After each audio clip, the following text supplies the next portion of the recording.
Sure. Yeah. Um, I don't even know where to start. Yeah, you are. Uh, Sorry, it's when you get into a relationship with someone, sometimes the hardest thing, you think to yourself that might happen, and the thing that you would probably want to avoid in a relationship is break up, right? Death isn't something that you'd um, you'd forever heal from. It's something that scars you for life. As much as you might think that you're okay now, as much as you might think that, okay, time has gone, I'm healed, etc.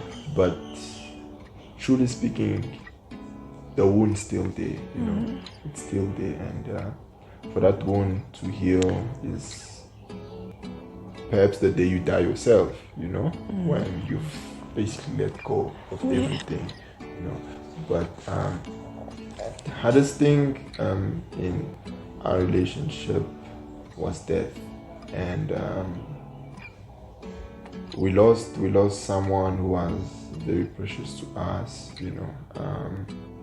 even though when we had found out that she was pregnant, it caused a lot of fights, between my family and her family, because obviously I'm not from South Africa, she's from South Africa. In my culture, certain things have to be done this way, and in her culture, certain things have to be done that way, so it caused a lot of fights, and within that fight, I'd only realized after the death that the child was not happy. He was not happy to be in between these two people or these two families fighting, because you know what they say, a child brings two families, like joins them together. But with our first child, it was not the case.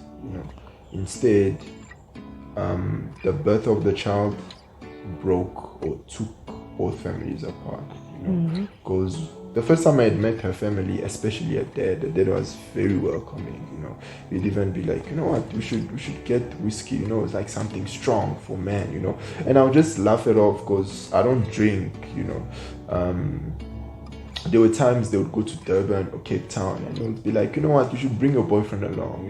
Even her mom would be like, tell Steph we're going to Durban, and we'll go for like 7 days or a whole 2 weeks, and they wouldn't even want me to pay a cent, so they'll cover virtually everything. And I'll just tell to myself, I haven't married their daughter yet, and it's not guaranteed, it's not even confirmed that I'm going to marry her, but they are doing so much for me as if I was already a son-in-law to them, and when the pregnancy came, I thought it was gonna make everything strong, it was gonna confirm that me and her are together for life, let me say, because the goal in a relationship, or the goal when you're dating someone, isn't to chill and hold each other and get somewhere and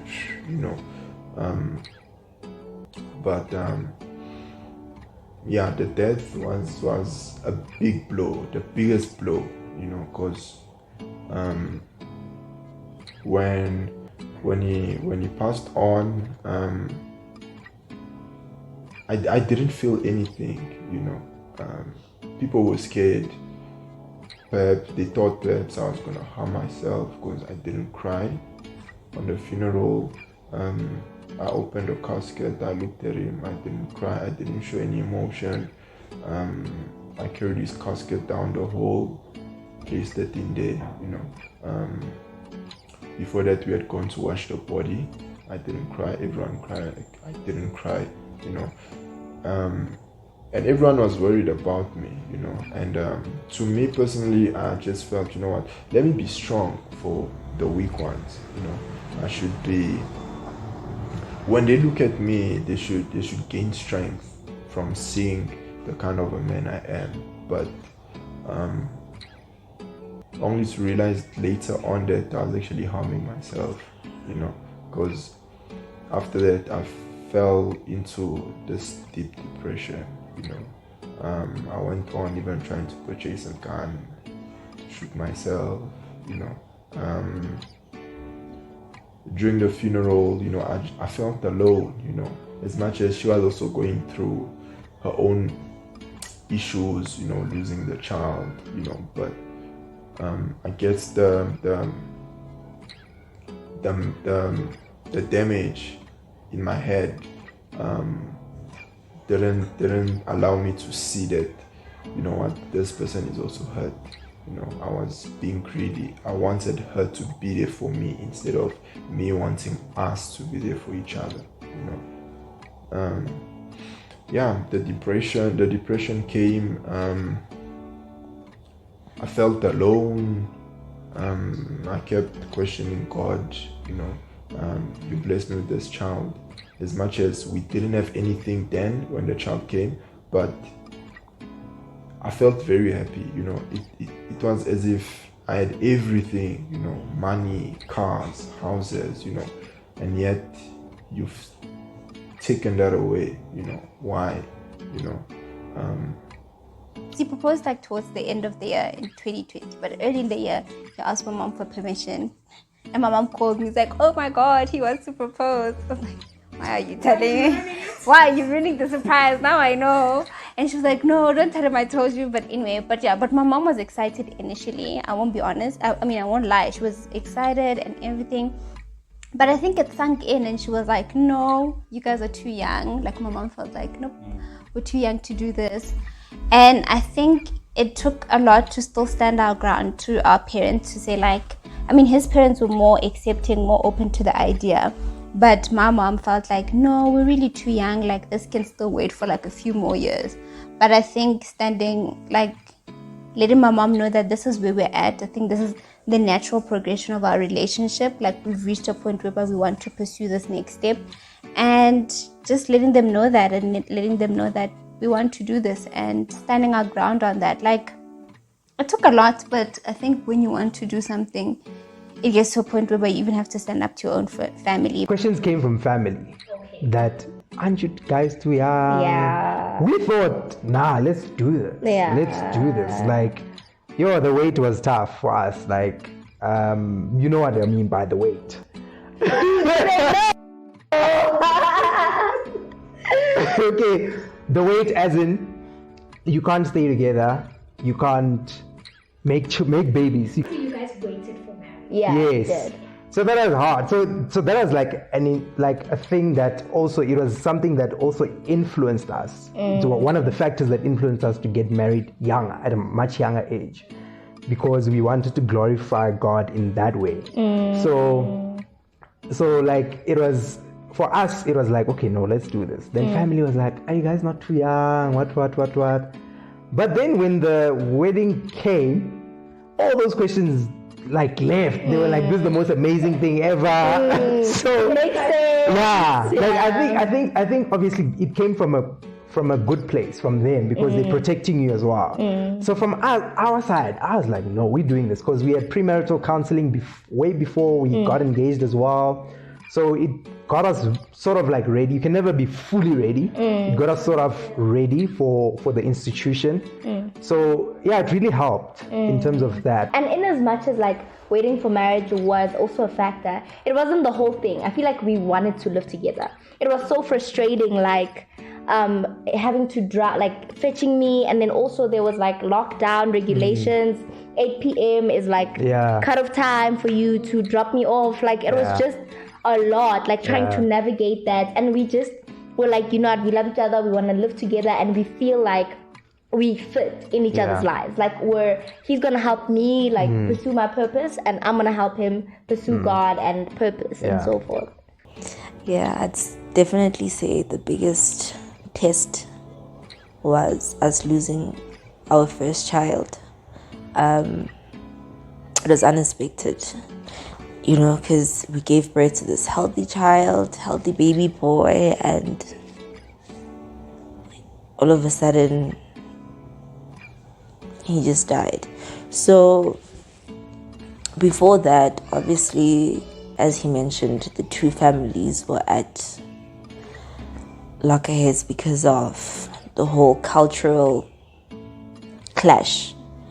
There's things that he's not from South Africa, he's Congolese, I'm Zulu. So there's certain things that need to be done in his culture, and there's certain things that need to be done in my culture. But now my family is saying for us to do things in his culture, he needs to pay in Tlaulu, he has to pay damages, And now they're like, no, before we pay damages, the child needs to get our surname.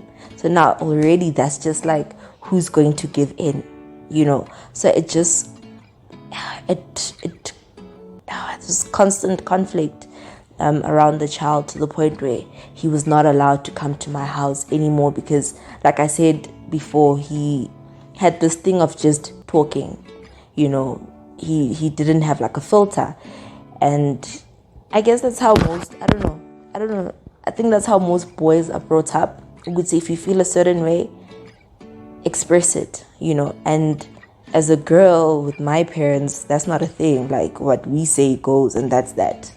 So for them, it was like, he's being disrespectful, he's rude. My dad is Zulu, so he was like, he spoke back to me in my house, not seeing that he's actually expressing how he feels. It might not have come out the right way, but that's just how he feels. So they were angry about that situation, and obviously even with us, if I try to correct him, he's gonna be like, but I didn't do anything wrong. But I saw what you did wrong because I was brought up the way my parents, I don't know, expect you to like behave. You get me? After some time, we just thought, you know what? Let's give one another space so that we can heal from all that has happened. That way, each individual can, like process what has happened and also try and think, it's okay, you know what? Let's find a different way of sorting this out. You get what I'm saying? So after giving each other that space, that's when we came back again and we sat and, and things started going back to normal, like slowly but surely. Like where he's wrong, I would correct, where I'm like, okay, I know you want to say this, but just try and hold it in. One day you'll be able to like to voice it the way you want to voice it, So yeah, I think it's much better now, especially also after having like our second child. We've just dealt with things much better. So yeah, I think, yeah. Okay, the thing is, we've only been together like a year and 4 months. So I don't think we've had like very challenging times yet. And I'm not like hoping for them to come, but I feel like it's life. Yeah. So life does what it does. But I think it's like the everyday things. Like I think it's sometimes like not resolving a conflict and it going on for a bit longer than it should. I think it's also like comforting each other when the other person is grieving, like when we lose family members. That has happened last year. It's comforting each other. But I think for now, like, we haven't gone through something like hectically hard and whatever. Like, Journey to Lobola was one of our biggest challenges. I think engagement season brought a lot of challenges. Yeah, yay, it did. I think firstly it began with, I wouldn't say, okay, so for instance, like after like he proposed and whatever, and usually after proposing, things move, you have to plan the wedding and blah, blah, blah. And honestly, we were not in a financial position to do that yet. And we realized that like after he proposed, and it was like, oh, well. Yeah, I didn't even have a job. Yeah, it was like, wait, what now? So it was actually quite funny because like he didn't have a job. And I was like, no, it's fine. We'll both be starting new jobs in 2021. Like, we'll find out something. And he got a job in 2021. And I graduated and I struggled to get a job. And it was just like, well, this is funny, And so like during that time whereby like I was not working and I was at home and it was in Pretoria, we also went through like a period of really like distance. But even in that distance, it was not like that like distance ever bothered us. Also, it was just that I was in like a really difficult, I was in a season that was really like uncertain and so forth and so forth. So it was really difficult for me. So even looking forward to the engagement and embracing that, it was really difficult. It was not necessarily fun times, you know. So he's laughing. No, guys, the reason why I haven't been looking at her the whole time is because I knew if I did, I was gonna blush. Yeah. So now I looked at her and it came out. So I'm just I can't do it. But anyway, during that season, I was in a season of uncertainty. So I was not like embracing the fun engagement times. Like it was not that fun. And then when I eventually got out of that season and we were like, okay, actually preparing, you know, the journey towards Lobola, and he was able to save and he was saving for that. I think another major point was then realizing the friction between the families, trying to navigate that, because we realized it's actually not that easy. Like one family wants this thing the other way, the other family, you know, and then we had to get ourselves out of that it's not about us, that it's about family. And I think overcoming that point whereby we had to realize that we are together forever and we're just holding on to each other. If the family just wants to cause an uproar, let them do that, but it's not like us. So I think pulling ourselves out of that and actually overcoming that challenge was actually, I don't know, it brought out a lot in our relationship. So I think 2021 was just like a lot for us. It was the uncertainty, it was like leading up to Lobola, it was a lot, and just overcoming that and staying true to ourselves, to God, and just, you know, keeping the joy in that took a lot, but I guess we did it. Yeah, I think also just telling our families about the pregnancy, we weren't as scared as we were before, and we had all actually come to like one conclusion to say that us having this unnecessary conflict could actually be affecting the little soul, you know. So we're like, we'll just deal with things in a different manner this time. When they feel like they're ready to come pay damages, we'll do so. We'll just go on as normal for now until we are fine financially to say, okay, now we can like. Also, I didn't understand the whole thing of you're paying for damages, but you're also going to pay for Lobola. What's the point? You get me? So, yeah, I had a lot of anxiety with that. Even now, a lot of people don't know that I've got a second child, not even like family members. I've kept him to like us for so long, because with the first one, he had an Instagram, he was even a baby model, you know, like. So I was like, maybe I exposed him too early, you know. So with this one, I'm trying to like shield him as much as I can from the world, you know, like even my friends don't know that he's there. So he's my little. Yeah, I mean, he's almost a year. I think I'm much more comfortable now with the world knowing about him. I mean, they don't know how he looks like, you see, but they know about him. So I'm okay with it, because we did mention that after a year, once our anxiety has, you know, subsided, that would now start posting him more often and just sharing him with the world. Distance is always a challenge, because we still maintain only seeing each other every weekend now. Well, it used to be every Saturday. It upgraded to every weekend. Yeah, to every weekend or every other weekend, and maybe soon we'll move in together once. I don't know what I figure out with my job and all that. As a newly married couple, you're like, there is bound to be a conflict because you just moved in together and stuff. But knowing how to successfully resolve that conflict, I think that's been our hardest part. And I think it's also because of our different personality. I'm like more confrontational and like, let's resolve it now. Like I'm not scared of having difficult conversations at all. I'm just like, let's converse, let's talk, let's get it over. And Sipo's more conflict avoidant. He's like, how are you? Yeah. dude. And I was like, no, like let's talk about what's happening. Yeah. So I think like our two different personalities also like affect like how we resolve conflict and whatever. But we're learning to fight fair and to like just be like, okay, meet each other halfway. Sometimes it's not the time to resolve it at the moment. Sometimes he needs a moment to just breathe and like think about it. And I think I'm learning to meet him halfway, and he's learning to meet me halfway in terms of like talking about it, actually talking about it. Last night. No, dude, I was gonna say that. The last night. No. The last night that we spent together.